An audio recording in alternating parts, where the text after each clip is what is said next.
کہ اس وقت وہ اس کولیشن کو کس طرح چلتا رکھتے ہیں. اختر مینگل کو بھی شاید منانے کی کوشش کی جائے، لیکن اس سے زیادہ کوشش یہ ہوگی کہ جو دوسرے اتحادی جنہوں نے ابھی تک کوئی اعلان نہیں کیا چھوڑنے کا، ان کو راضی رکھا جائے. تو میرا خیال ہے کہ پارٹی محنت کرے گی ادھر، اور ہو سکتا ہے کہ وہ اس کے نتیجے میں کچھ اپنے مطالبات وغیرہ ان سے مزید منوائیں. اور مطالبات میں عموماً پہلے بھی انہوں نے وزارتیں وغیرہ بانٹی ہیں، ہو سکتا ہے آگے بھی کوئی اس طرح کا قصہ کریں، لیکن یہ کروشل ہے ان کے لیے، ان کی حکومت کے لیے بہت بڑا ایک چیلنج بن چکا ہے کہ دوسرے اتحادی جو ہیں ان کے لیے ایک راستہ کھل گیا کہ ایک چھوڑ کے جا رہا ہے، ہو سکتا ہے دوسرے بھی پر تولنا کر دیں. لہٰذا اس سٹیج کے اوپر سلیم بخاری صاحب، میں اگر وقت کی بات کرتا ہوں، جو ٹائم چل رہا ہے، ایک تو بجٹ سیشن ہے، صورتحال بھی کشیدہ ہے، یہ ٹائمنگ بڑی امپورٹنٹ ہے سر اختر مینگل صاحب کی. کیا اختر مینگل صاحب نے بڑی ٹائمنگ پہ اپنی علیحدگی کا اعلان کیا سر؟ یہ امپورٹنٹ ہے، یہ میٹر کرتی ہے سر؟ دیکھیے، میں نے پہلے بھی اپنے گفتگو میں یہی کہا تھا کہ اس کی ٹائمنگ بہت کروشل ہے اور بہت ہی وائٹل ہے. آپ دیکھیے کرونا کی ہینڈلنگ کے حوالے سے عوام الناس کے اندر پی ٹی آئی کی حکومت کے بارے میں جو جذبات ہیں، اسی طریقے سے گورننس کے اعتبار سے جو کچھ بھی آپ بھی اچھی طرح سے جانتے ہیں، آپ کی نظر بھی ہے صورتحال پر. جن صاحب جو ہے وہ ہمارے ساتھی ہیں، وہ بھی بہت اچھی طرح سے جانتے ہیں. پھر اس کے بعد جو چینی کا آٹے کا جو سکینڈل ہوا، جس طرح سے اب یہ الیکٹرسٹی کا ایک نیا مافیا سامنے آ رہا ہے، تو اوور آل پرفارمنس اگر آپ حکومت کو دیکھیں، جو دعویٰ لے کے آئی تھی کہ ہم معیشت بھی ٹھیک کر دیں گے، ہم سب کے حالات غریب کی زندگی آسان کر دیں گے، وہ سب کچھ تو ہوا نہیں ہے. تو یہ صرف یہ نہیں ہے کہ ایک اتحادی ناراض ہو گیا ہے، آپ کو یہ جج کرنا پڑے گا کہ اوور آل حکومت کھڑی کہاں ہے. تو حکومت کی میرے حساب سے تو نہ ان کی ہینڈلنگ کرونا کی ٹھیک ہے. صبح سے شام تک پرائم منسٹر صاحب پہلے دن سے لے کے آج تک ہمیں کو 12 قوم سے خطابات میں یہ بتا چکے ہیں کہ لاک ڈاؤن نام کی بکواس جو ہے اس کے کرنے کا کوئی فائدہ نہیں ہے. وہ ڈینائل موڈ میں ہے پہلے دن سے. جتنا نقصان ہوا ہے، اب جس رفتار سے اموات ہو رہی ہیں، جس رفتار سے کیسز کی تعداد بڑھ رہی ہے، اب یہ بوتل میں جن واپس کرنا جو ہے، جس کو کوشش کی جا رہی ہے کہ سمارٹ لاک ڈاؤن کا نام دے کے امبیرسمنٹ سے بچا جائے اور لاک ڈاؤن کیا جائے، یہ اب اتنا آسان نہیں ہے. یہ بہت مشکل ہو گیا اس لیے کہ یہ فلڈ گیٹس ایک دفعہ کھل چکے ہیں.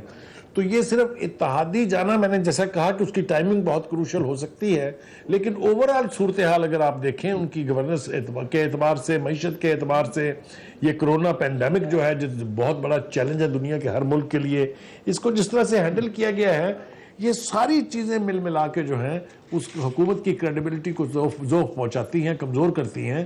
اور جیسا میں نے کہا سلیم بخاری صاحب، بڑی قطع کلامی کی معذرت چاہوں گا، صابر شاکر صاحب نے کہا ہے کہ مینگل صاحب کی علیحدگی بھی حکومت کے لیے کسی طرح کا کوئی خطرہ نہیں ہے. کیا آپ کو لگتا ہے، کیونکہ آپ باقی فیکٹرز کی بھی بات کر رہے ہیں، اس لیے میں یہ سوال آپ سے پوچھ رہا ہوں، باقی فیکٹرز بھی انوالو ہوتے ہیں، اتحادی ناراض ہیں، ایک اتحادی علیحدہ ہو جاتا ہے، تو یہ ساری چیزیں عمران خان صاحب کو یا موجودہ حکومت کو ہلا سکتی ہیں سر؟ دیکھیے، پہلی بات تو یہ ہے کہ میں نے جیسا کہا، مجھے لگتا ہے ایسے کہ اب پی ٹی آئی کی قیادت جو ہے اس کو یہ ادراک ہو گیا ہے کہ چیزیں کچھ لوز اینڈز ہیں جن کو فوری طور پہ ایڈریس کرنا پڑے گا. میں نے پہلے بھی کہا، پھر کہتا ہوں کہ جو کراچی کی وزٹ ہے عمران خان صاحب کی، اسی طرح جو اس سے پہلے وہ لاہور آئے تھے، یہ شاید اس فیل کے نتیجے میں ہے کہ شاید ان کی حکومت جو ہے اس کو کچھ تھوڑے سے سیریس چیلنجز جو ہیں وہ درپیش ہیں. تو احتساب کا نعرہ لے کے آئے عمران خان صاحب، اس احتساب کا بھی جو ہوا وہ ون آئیڈ جیک کی طرح سے ون سائیڈڈ میچ جو ہے وہ چل رہا ہے، اسی لیے اس کی کریڈیبلٹی بھی بہت حد تک ایروڈ ہو گئی ہے. کوئی بات اب اس شد و مت کے ساتھ سننے کے لیے عمران خان صاحب کی احتساب کے حوالے سے تیار نہیں ہے.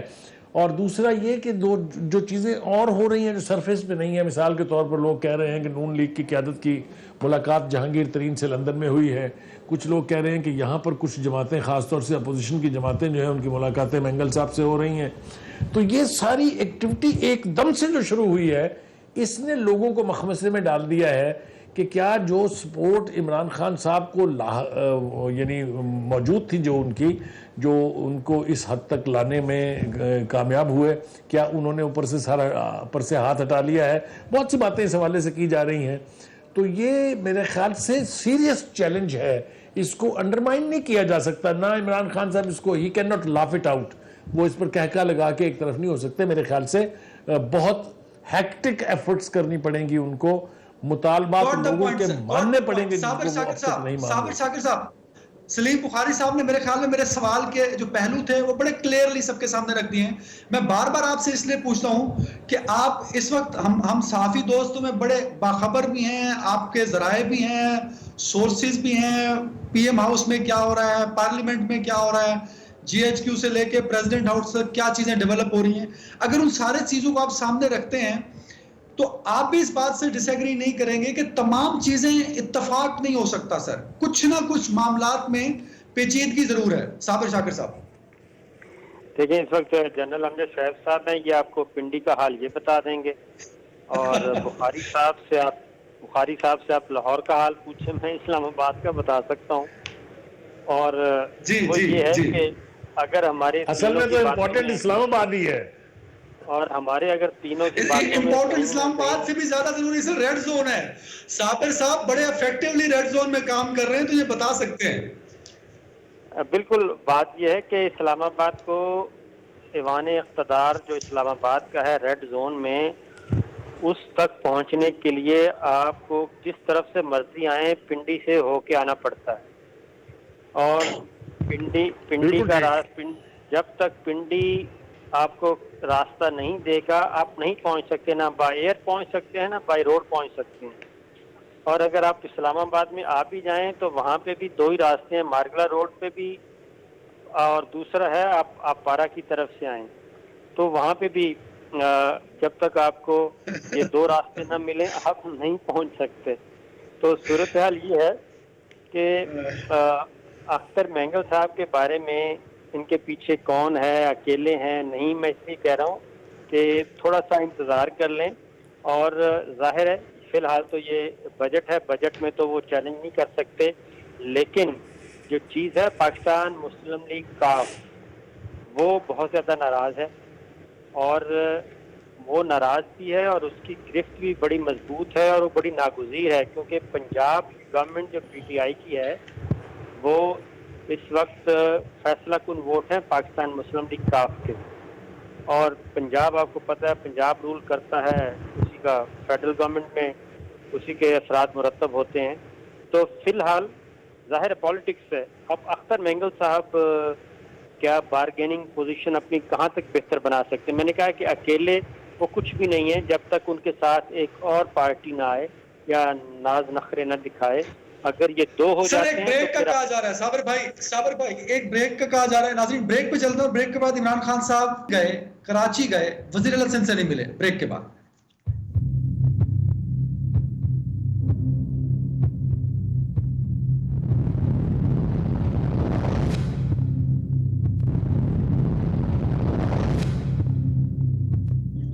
جی ناظرین ویلکم بیک. جنرل امجد شعیب صاحب, عمران خان صاحب سندھ چاہتے ہیں, سندھ گورنمنٹ سے نہیں ملتے سر, کیا یہ ان کا رویہ ٹھیک ہے سر سندھ گورنمنٹ کے ساتھ اور پیپلز پارٹی کے ساتھ؟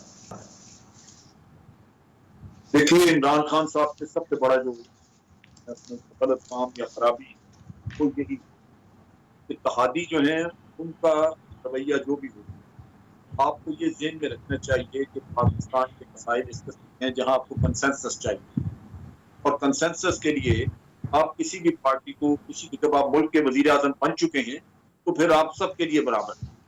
انہوں نے نہ تو اپوزیشن کے ساتھ کبھی ریلیشن شپ ڈیولپ کرنے کی کوشش کی, نتیجہ یہ کہ اپوزیشن کو دھتکارتے رہے اور آج دن تک ایک کنفرنٹیشن کی سچویشن بہت.